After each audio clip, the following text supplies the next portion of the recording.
Hey peeps, we are back. We are talking Love After Lockup, Season 3, Episode 44, which is the season finale. Before we get into the video, please do me the honors of subscribing to my channel, hitting the notification bell so you can always be notified when I post new content, hitting the thumbs up because that does wonders for my channel, and share.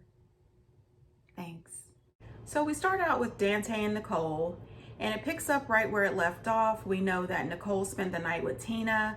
It turns out that they did a lot of making out, but did not have the sex because Nicole had drank way too much and she got sick in the middle of their not so romantic evening.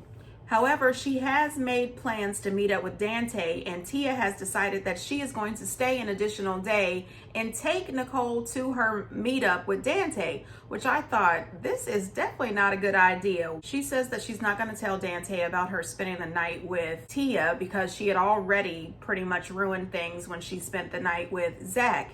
However, she forgot that she posted pictures with Tia all over social media, and Dante follows her on social media. So of course, when he shows up an hour late to meet up with her, he is ticked, and he has every right to be. But personally, I don't know why he came. I would not have reached out to her, talked to her, none of that. You just saw her with a guy. Then the next day you just saw her with her ex-girlfriend all hugged up on social media. What are you doing? Have some respect about yourself, Dante. You are a lovely person and you deserve somebody who loves you. You don't deserve to be treated this way. Get it together. When he confronts her about being with Tia, she says, "Oh, Tia and Zach, they're just my friends." And she needed some clarity on the situation. So that's why you had to have the sex with Zach. And that's why you had to try to have the sex with Tia, to get a little clarity. And she tells him that she doesn't have feelings for them like that. She really does care about him. And you know what? I think you do. You care about him. She cares about all the things that he can get her, all the material gifts, you know, the new boobs, all of that. She doesn't care about this man or his feelings. She cares about the gifts. He's going on and on about how he wants to be with her. He wants to marry her. He loves her. Dante, Nicole is for the streets. What do you not get? What do you not get? She is for the streets. I'm Tia. I want to talk to you. You want to talk to me? Yeah. You posted my woman like she was yours. I got a problem with that, yeah. Look, I agree with the disrespect from the other with that dude. Told her it was like she spit in your face. You know what I'm saying? It was disrespectful. But it ain't like that with me. I don't want Nicole. Honey, listen. She just shows up, introduced herself, has a seat, pulls the whole Jedi mind trick on Dante, tells him that her and Nicole didn't do anything. They were just friends. They were having a little talk, but she doesn't like the way Nicole has treated him. It's not fair. It's not right. And Nicole needs to make up her mind, even if it's not with her. You're a good looking guy, Dante. She's told me all these things about you. And there he is, smiling, excited. Oh, really? Buying everything she's saying, hook, line, and sinker. Buddy, I just want to reach through the TV and shake him a little bit. You know what I mean? Dante, don't fall for the crazy. Get up and leave. Oh, I wish he would have brought Derek with him. Anyway, Tia pulls Nicole to the side for a conversation. She tells Nicole that she's pretty much all in. She wants to be in a relationship with Nicole, but she doesn't want to play this game. She is not about to sit around and let Nicole treat her the way she treats Dante. You're going to have to make a decision. She tells her, who do you want? Me, Dante, or Zach? Make your choice. Get it done. And Tia goes off to sit at the bar while she's double fisting 2 drinks. Brown liquor. Anyway, Dante is out over here sitting on a bench, looking crazy. Buddy, go home. Find you a nice girl that likes you for who you are, because this woman is the devil. Okay, so she comes back over there. He gives her that whole spiel again. Well, you know, I really want to be with you. I want to marry you, but I don't want Tia and Zach or anybody else in your life. And then she gives him this whole spiel about open relationship. I feel like on the other end, like, I kind of want to be in like an open relationship. I'm not ready to lose you. But you're not ready to lose her either. It's basically what you're telling me. I mean, I do want her in my life, yeah. I've been through too much to come second to anybody. Honey, listen, you are not about to have your cake and eat it too. You are not about to have your cake and eat it too. So she's going to say that when she's with Dante, she misses Tia. But when she's with Tia, she misses Dante. No, ma'am. No, ma'am. No, ma'am. Dante finally gets a moment of clarity. And he tells her, bye, I'm out. I don't want to share you with somebody else. I haven't even really ever had you to myself. And I damn sure don't want to open up and start sharing you. I'm not here for it. So he says, this is the last time you're going to see me. But I know that's a lie. I know that's a lie. Because he cannot let go. He is so infatuated and in lust with this woman who does not deserve him, not in the least. And then when he gets up and leaves, here comes Tia showing up. She's acting as if she chose Tia, but she really didn't. She tried to have them both. And then you can tell that she's a little bit shook because Dante left, and there goes the boobs. There goes the gifts. There goes the money. This dude has spent $30,000 on this girl. Do you heard me right, peeps? $30,000. Are you kidding me? Are you kidding me? Are you kidding me? Okay, no ma'am. No ma'am. This is not good.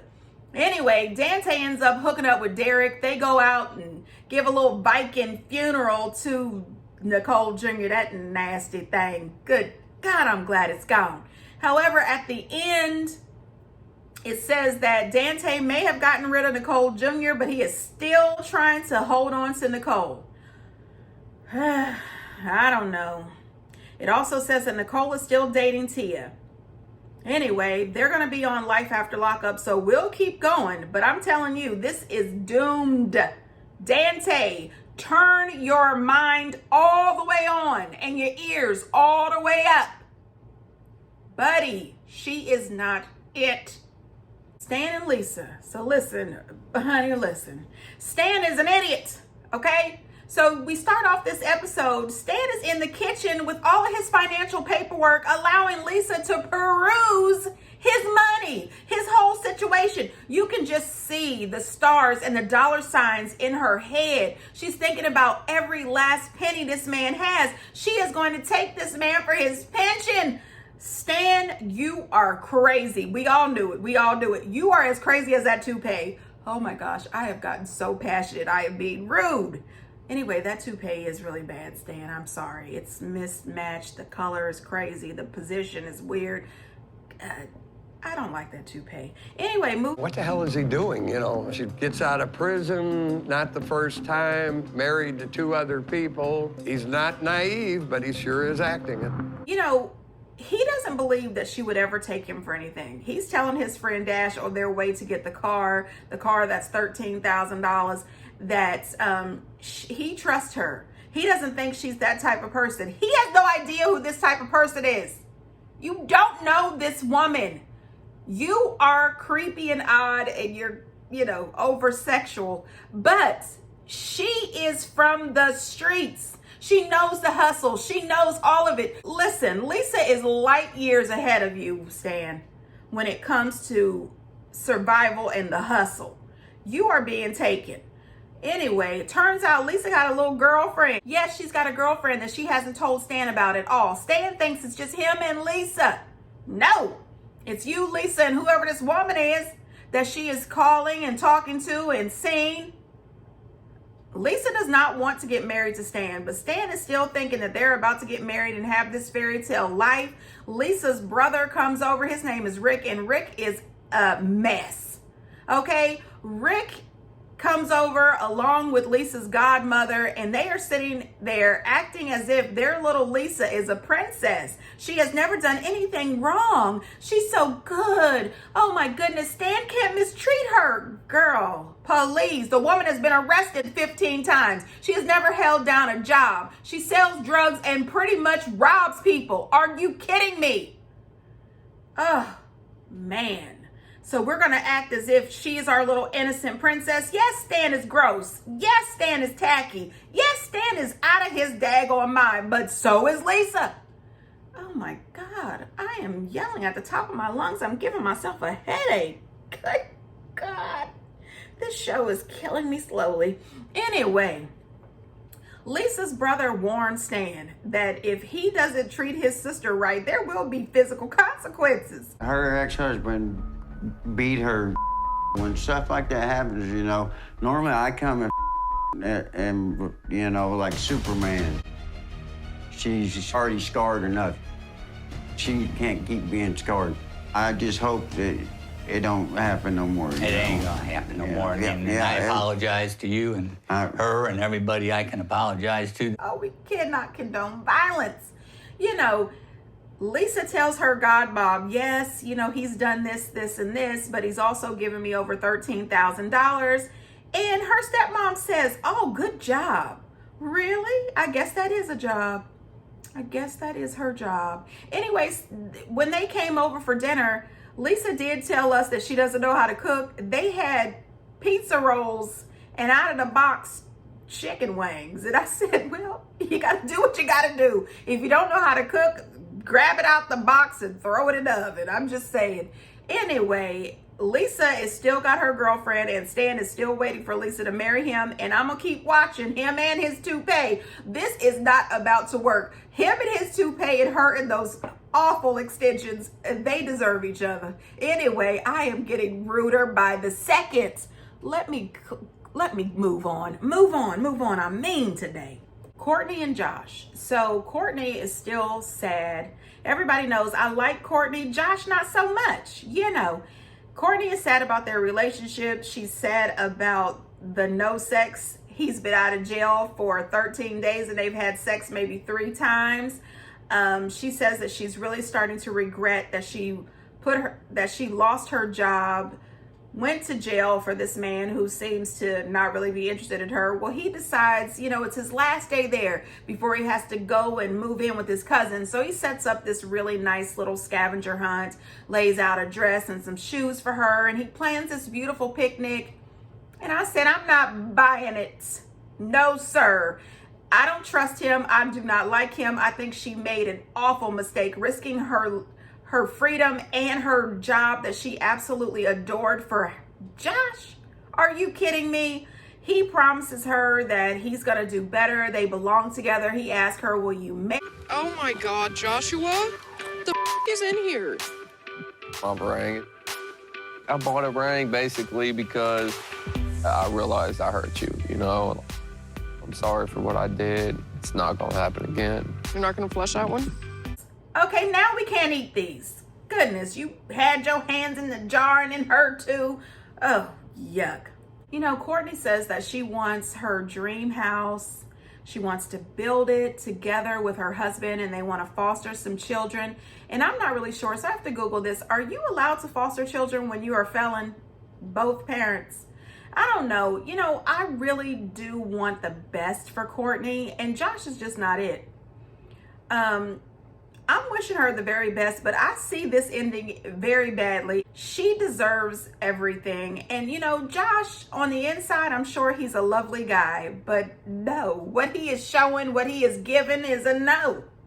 At the end, we find out that Courtney is still married to Josh, living at home, mowing her own lawn, and Josh has violated his parole and is back in jail for 6 months.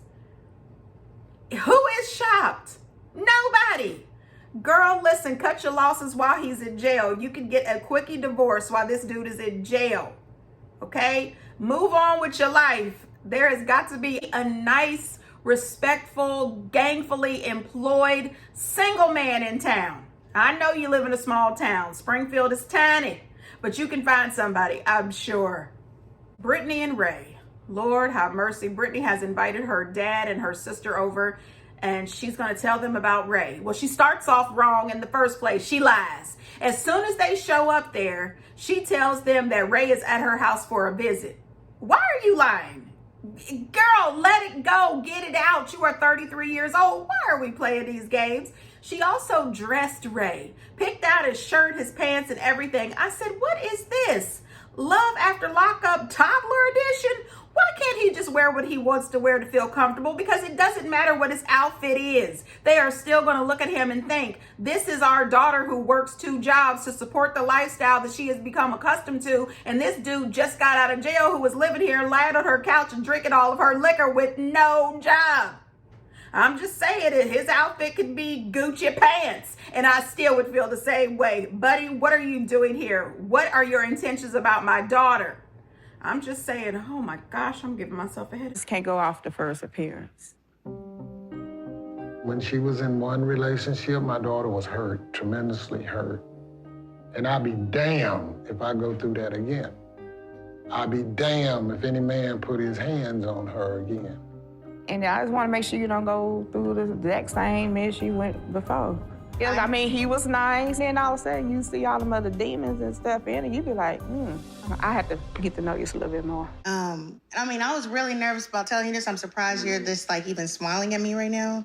Oh, I'm just shocked. Yeah. I just think it's kind of fast that you move him in your house and he ain't got nothing lined up as of yet. I mean, yeah, he's talking. He got the plans and stuff, and you still working 2 jobs and everything. Ain't nothing wrong with him staying at home for now till he figure it out. Yeah. Listen, let me tell you this. Her sister, I love her. Okay, her sister said, I don't give a care. Her sister did not come to play. She brought all the smoke with her. She said, I will let him know. We don't know you. We don't trust you. It's not that type of party. You know, and I don't blame her father. Her father is protecting his daughter. He tells him up front, she has had physical abuse. Her last boyfriend abused her physically and mentally. And, you know, we're not here for it. We're not going to stand for it. But what I did like about her father is he said, we will give you a chance to show who you really are. He is willing to give Ray an opportunity to put some action behind those words. That's one of the things that her sister kept saying. You sound good. You are giving us that lip service. But you know what? Her dad is from the same town I'm from. Show me. Don't give me the lip service. I don't want to see your mouth moving. I want to see the action. So he says that he is definitely going to keep his word. He is going to become a provider for Brittany. He's going to, you know, hold up his end of their relationship. When he gets his ankle monitor off, they go out for date night, and Brittany is all about marriage and kids and gifts and a big ring with a big stone. She's moving too fast. I said, slow down. He doesn't even have a job. He just got off a house arrest today. Personally, there is no way in my entire life would I ever sit down and plan out this huge future with a man who, first of all, you have never seen him hang out with his friends. He just got off a house arrest. So today is his first day out and about in the city. You are having dinner that you are paying for. Afterwards, you're going bowling and you're going to be paying for that as well. He hasn't had the opportunity to show you anything. He hasn't had the opportunity to show you what he is like when he is free to roam these streets. He has not brought home not one paycheck yet. And you are sitting here planning babies and a wedding. Girl, slow down. This is ridiculous. I mean, you are moving too fast. You know, Ray says that he is a man of his word. He is definitely going to get a job. He is going to start pulling his weight. He is going to prove to everyone that he deserves this second chance. And you know what? I hope so. I really do. I want Ray to prove everybody wrong. You know, at the end, they let us know that Brittany is still waiting for this proposal from Ray, and that Ray did get a job and he hopes to meet her mom soon. I am absolutely happy that Ray is out working, but let's see how that goes. Will he be faithful while he's out in the streets now? We're going to find out, because they're also a life after lockup, and I have no hope that they will stay together. Anissa and Jeff, dear God. So Anissa is out. She's out shopping for flowers for the wedding with Penny. I don't know why she's out there shopping for flowers. What really ticks me off with her is Penny says, well, what's our budget for the flowers? She said $200 because Jeff has spent $9,000 on her debit card. Penny says, well, why don't you cut it up? She says, well, it's my debit card. I need it. You cannot tell me at your age you do not know how to call the bank, ask them to cancel that debit card and replace it with a new one. She says, well, he takes my card out my purse. Really? Really? That means he is stealing. I don't think that she has sat down and told Jeff, stop using my money. This is ridiculous. You're driving me into poorhouse.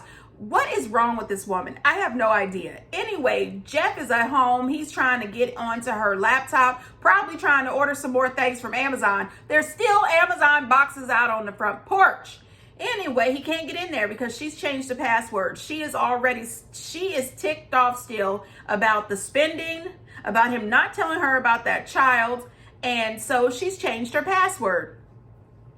This dude says, oh my gosh, she's keeping stuff from me. She's hiding from me. She changed this password. So he decides to go rifling through her drawers in her room, and he finds an old cell phone with communications that she's had with other prisoners, other men, and lingerie photos. I said, oh, look at Nisa, lingerie photos. He assumes that she is having the sex with Kyle, burns him up. He's in the background talking about, if I find out that she's had the sex with Kyle, I'm walking right out of this trailer. Yeah, right. Prove it. You're not walking out of that trailer because where are you going to go? Where are you going to go, buddy? Nowhere. First of all, you're paroled to this house. Second of all, you don't have a dime. Are you kidding me? Who's coming to get you, buddy? Nobody.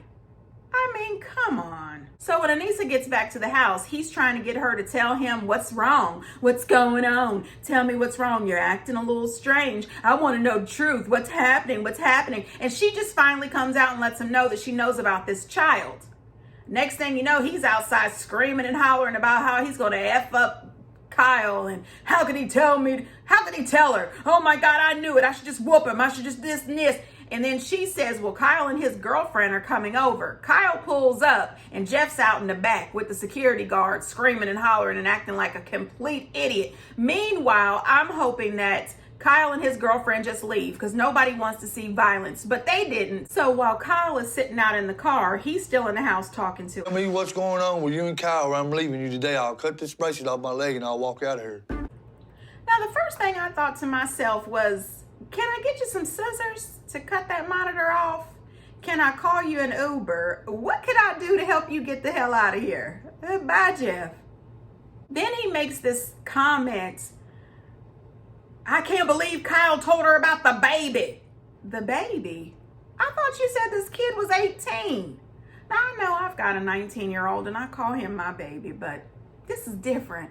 Jeff, I think you're lying. I don't believe that this child is 18, and I think that's going to come out at some point. Anissa tells the producers that her and Kyle have never even kissed. She has never had anything sexual with Kyle. Kyle is absolutely her best friend who has been there to love her and support her through all of this mess. Oh. You don't want to broke this? No. Come on, bitch, get up.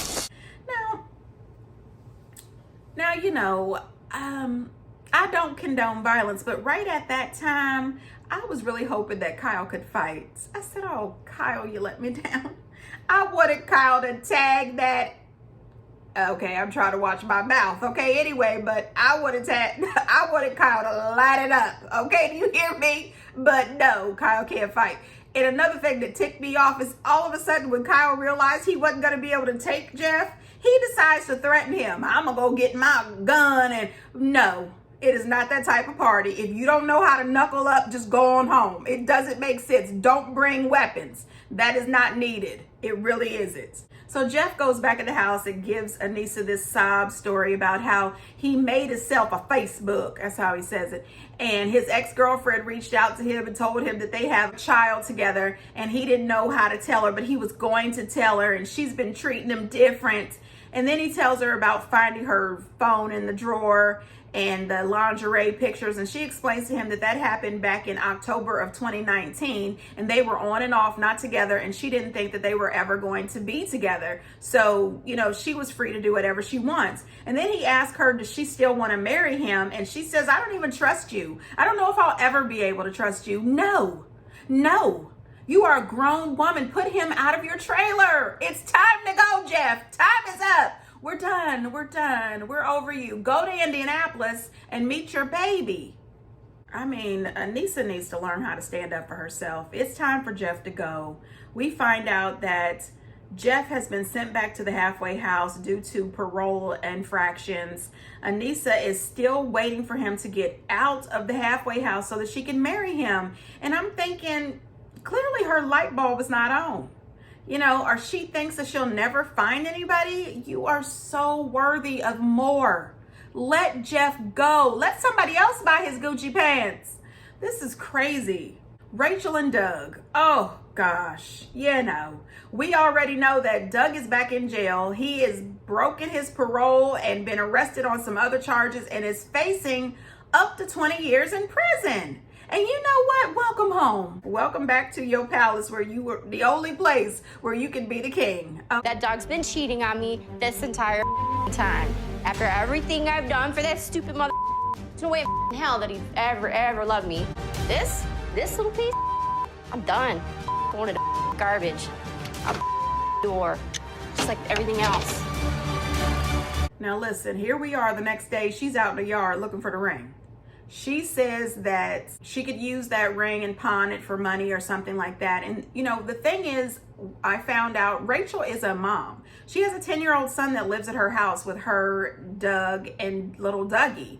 She just did not want her son to be on the show. So she wanted to keep him away from, you know, everybody knowing her son, which is very Facebook message saying, your husband came to my house with some bitch. I don't know who she is, but he's never welcome in our house ever again, and he is a dog, and you deserve better.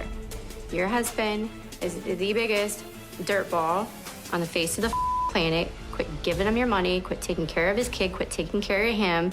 And if it were me, I would pray to God that another woman would reach out to me and tell me that my husband was cheating on me. You know, I feel for Rachel because Rachel is a lovely girl. She has done such a good job for little Dougie, and little Dougie belongs with her, period.